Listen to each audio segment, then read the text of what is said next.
Salut, c'est Trado, content de vous retrouver pour la mise à jour de l'analyse technique du CAC 40 et comme vous pouvez le voir, une séance pour rien, enfin pour pas grand-chose, hein, 0,00%. Il est vrai que les États-Unis n'étant pas là, enfin si, ils sont là, mais les marchés étant fermés, le CAC 40 hésite toujours à prendre des initiatives. En tout cas, entre-temps, on a comblé ce gap. C'est dommage parce que c'était un gap. Si on avait eu une bougie qui terminait en dessous de ce gap, ça aurait pu être non seulement un gap considéré comme un gap d'essoufflement, mais on aurait pu envisager que la baisse elle continue. Mais là, on termine, on l'a attaqué par le bas, on termine au-dessus.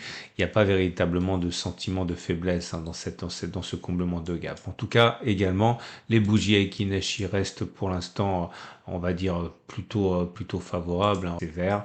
Maintenant, il y a une mèche basse qui montre que la pression haussière s'est un petit peu affaiblie. J'aimerais vous attirer votre attention sur la vague de Wolf. Alors, je vous en parle parce que j'ai reçu pas mal de commentaires sur les vidéos YouTube, de mails me signalant la vague de Wolf qui ressemble à ça. Ok, c'est compliqué la vague de Wolf. Je vais mettre un tutoriel. Regardez le tutoriel en dessous de la vidéo. Je vais pas pouvoir entrer dans les détails, mais c'est intéressant. Alors regardez, je vais vraiment schématiser. Là, je montre que des exemples je peux pas backtester ça parce que c'est extrêmement subjectif. Et à partir de là, je préfère vous donner des exemples. Voilà. Ici, vous avez donc le point 1 qui est là. Il faut rechercher d'abord trois points qui soient sur la même demi-droite. On va appeler ça le point 1, le point 3, le point 5. Ok. Et vous avez le point 2 qui est en fait le creux entre le point 1 et le 3, et le point 4 qui est le creux entre le point 3 et le point 5. Ou alors si vous préférez, donc vous aurez quelque chose comme ça, 1, 2, 3, 4, 5. Le point 6, c'est le point de contact entre la demi-droite 1, 4.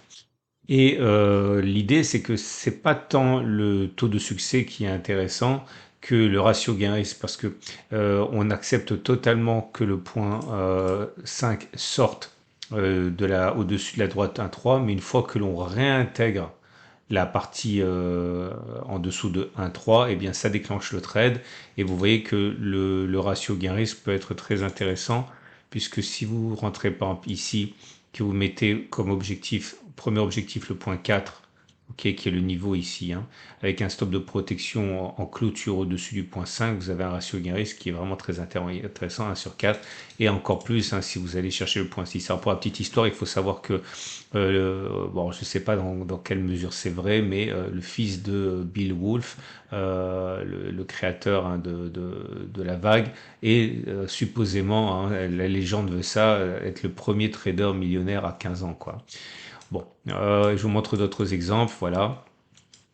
Vous avez les points que j'ai mentionnés ici, 1, 3, voilà.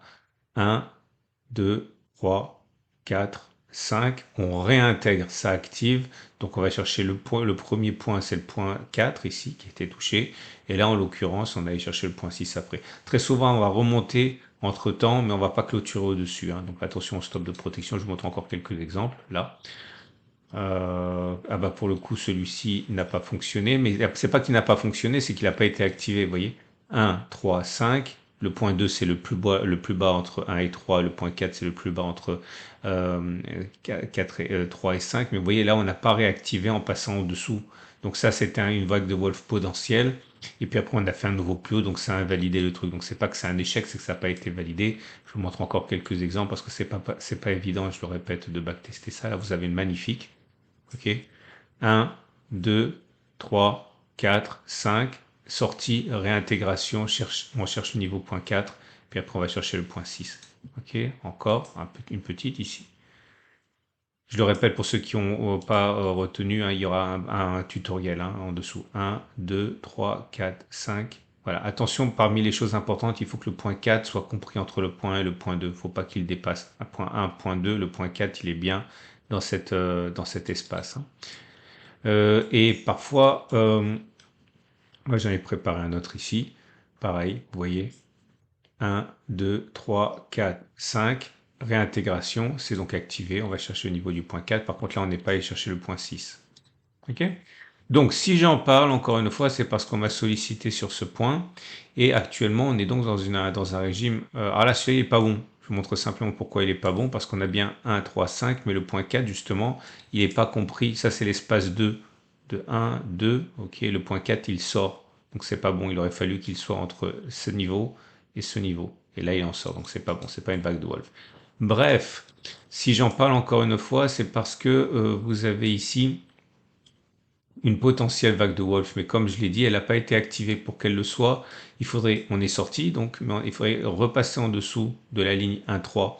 Et si jamais c'est activé, on pourrait avoir un ratio gain-risque très intéressant, puisque vous l'avez compris, si on met un stop de protection, imaginons que ça se passe ici, soyons fous, ok, que l'on réintègre, on vise le point 4, stop de protection en cas de clôture au-dessus euh, du, euh, du sommet ici, ça va vous donner un ratio gain-risque qui est à peu près supérieur à 3. Okay. Bon, pour l'instant, on n'y est pas du tout, mais voilà pour répondre à la question qui m'a été posée par rapport à la potentielle vague de Wolf. Au-delà, au-delà, pas suffisamment pour remettre en question quoi que ce soit. La moyenne mobile à cette période est ascendante, tendance immédiate haussière, tendance générale haussière, tendance de fond haussière, tendance de long terme haussière. Et on l'aura compris, hein, tant que les marchés n'ont pas le feu vert, ou en l'occurrence ici le feu rouge des marchés américains pour arrêter cette ascension et commencer une baisse, ça ne baissera sans doute pas, hein. Et il faut être très méfiant par rapport à tous les signaux baissiers que vous pourriez avoir en l'absence, hein, encore une fois, de faiblesse sur les marchés américains. Voilà. Je l'ai dit, pas de backtest parce que c'est trop compliqué à backtester, c'est trop subjectif, hein. J'ai pas d'autres signaux à vous présenter, hein, il n'y a rien de neuf. Votre rendez-vous avec IG. IG, bien plus que du trading. Une équipe d'experts à vos côtés. Et donc à partir de là, voilà les trades qu'on peut engager. Si vous avez un biais haussier, vous pouvez attendre que ça consolide et par exemple alors soit vous attendez que l'on revienne sur les 73 10 72 12, stop de protection en dessous pour parier sur un retour de la hausse derrière. Vous pouvez parier également sur le fait, bon il y a plein de setups qu'on a pris, notamment on a testé dans la précédente vidéo le setup M20 M50, hein. On a vu que on avait plus de chances de réussir que des choses. Je vous invite à regarder la vidéo du week-end parce que sinon ça va être trop long. Si vous voulez spéculer à la baisse, eh bien, vous pouvez envisager de spéculer à la baisse, mais il vaudrait mieux attendre dans ce cas qu'on ait ce signal qui se matérialise de la vague de Wolf une fois que l'on aura réintégré, hein, la partie en dessous de la ligne 1,35 pour pouvoir éventuellement positionner un stop de protection logique, on l'a dit, en clôture au-dessus de cette zone des 7800 environ. Ok. Donc voilà, trois choses. Dans l'onglet communauté de ma chaîne YouTube, il y a eu beaucoup de messages qui ont été postés, notamment par rapport à des trades. Vous pouvez aller jeter un œil dans cet onglet communauté. Deux, vous avez plein de vidéos qui ont été réalisées ce week-end, vous pouvez également les rattraper si vous n'avez pas vu. 3, vous avez le tutoriel sur la vague de Wolf dont j'ai parlé, c'est beaucoup plus compliqué que ce que j'ai exprimé là parce que je n'avais pas trop le temps de rentrer dans les détails. Il faut le regarder si vous avez eu la curiosité piquée par cette stratégie. Je vous souhaite une excellente journée et quant à moi, bah, vous le savez, hein, je suis flat, j'attends un signal qui pourrait intervenir. Mais attention, j'insiste, hein. Si demain, par exemple, eh bien, on devait clôturer à l'intérieur de cette zone 1,35, une fois de plus, j'engagerai un trade baissier avec un stop de protection, on l'aura compris, en cas de clôture au-dessus de cette zone, exactement comme je l'ai mentionné. Mais je ne le ferai pas si on ne réintègre pas la zone 1,35. Voilà, excellente journée et à demain pour la mise à jour.